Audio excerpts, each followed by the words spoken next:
Steve Nelson, do New York Post. Eu gostaria que o senhor falasse a respeito da especulação de que o senhor estaria saindo agora de Ankara, não no Air Force One, por causa de preocupações com segurança envolvendo o Irã. Falou-se da possibilidade de ter um plano de assassiná-lo. Eu falei disso bastante, porque a vida de um presidente, enfim, é algo muito perigoso. 2,5%, o risco é de 5,2%.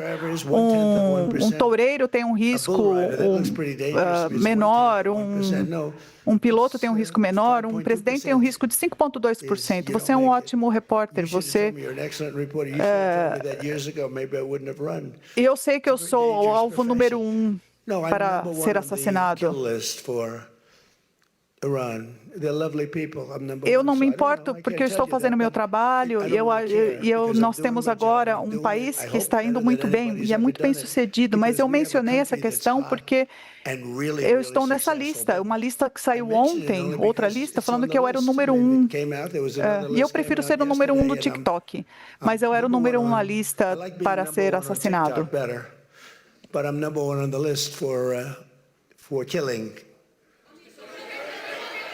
Chama Kushner, do New York Times. Mas por que o senhor não está voando no seu avião?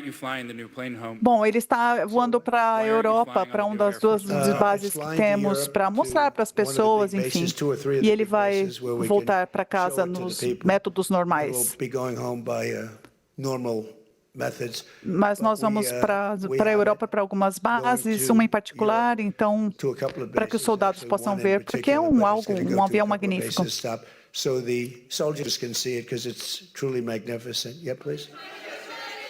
Senhor presidente, como Harit Trunda, da mídia turca, a guerra com o Irã poderia começar novamente? O que o senhor espera dos europeus, dos seus aliados europeus? Eu não acho que vai começar de novo. Eu acho que é algo que está acontecendo muito rápido. Eles atingiram os 2 navios e nós os atacamos de forma muito mais forte. Nós atacamos 10 vezes mais forte. Nós temos um equipamento melhor. Mas acho que se eles atacarem, nós atacamos de volta. Nós falamos esse idioma. Nós falamos o idioma deles. E eu acho que isso vai acabar muito rapidamente. E nós vamos tornar isso muito mais seguro, inclusive para o petróleo.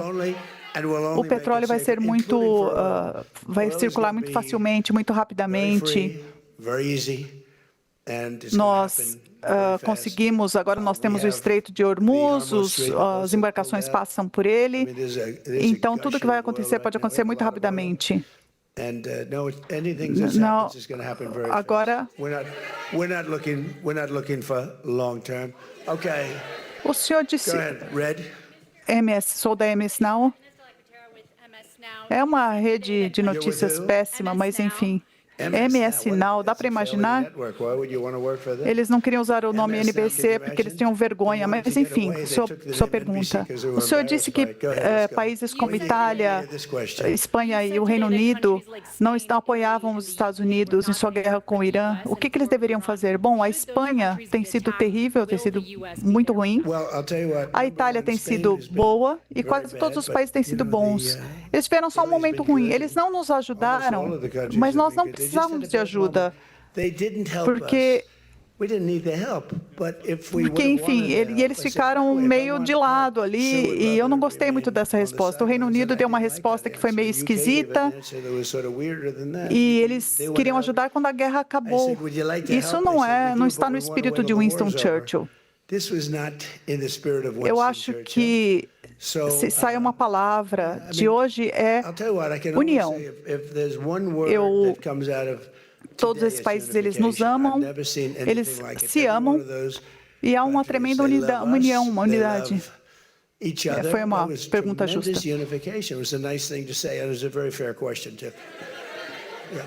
Você é de verde? Da Haber Global TV da Turquia. Senhor presidente, depois do seu encontro com o presidente Erdogan, Vocês chegaram a algum entendimento sobre o programa de F-35, de caças F-35 para a Turquia e o futuro da cooperação de defesa entre Estados Unidos e Turquia? É um novo capítulo agora?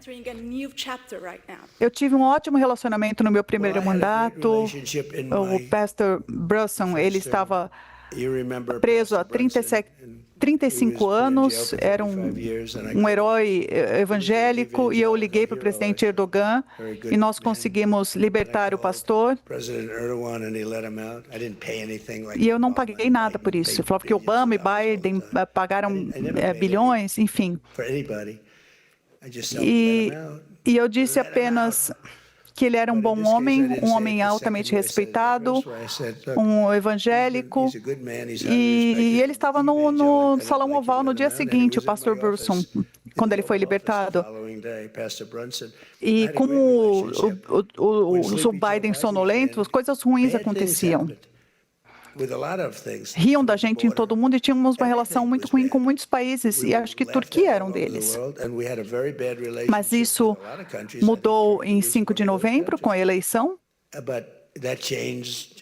e é um dos melhores relacionamentos que temos. E quando falamos dos F-35, é a melhor aeronave, todo mundo quer o F-35, e nós precisamos decidir para quem nós o daremos. E eu estou inclinado, ele não é um grande fã do Bibi Netanyahu, não é um grande fã de Israel, mas ele ficou fora da guerra. Ele poderia ter ido a essa guerra muito facilmente, e ele não o fez a pedido meu. Ele ficou fora disso. O Marco pode falar disso, né? Que nós temos um relacionamento muito bom com a Turquia. É o segundo país mais poderoso na OTAN, é um país da OTAN. Então, eu não decidi ainda totalmente, mas eu estou inclinado a dizer, ele fez tudo, nos ajudou em tudo. E quem não foi bom? A China. A China nunca foi à guerra. Eles tiveram 50% do seu petróleo do Estreito de Hormuz e não vieram para a guerra. Mas o presidente Xi tem sido ótimo. Todo mundo tem sido ótimo, para ser honesto. Porque eles respeitam o nosso país. Eles riam do nosso país, achavam que nós éramos um grupo de gente tola. Eles viam um presidente que não conseguiam falar e não poderia andar, e era um desastre. E aí pediram respeito para o nosso país.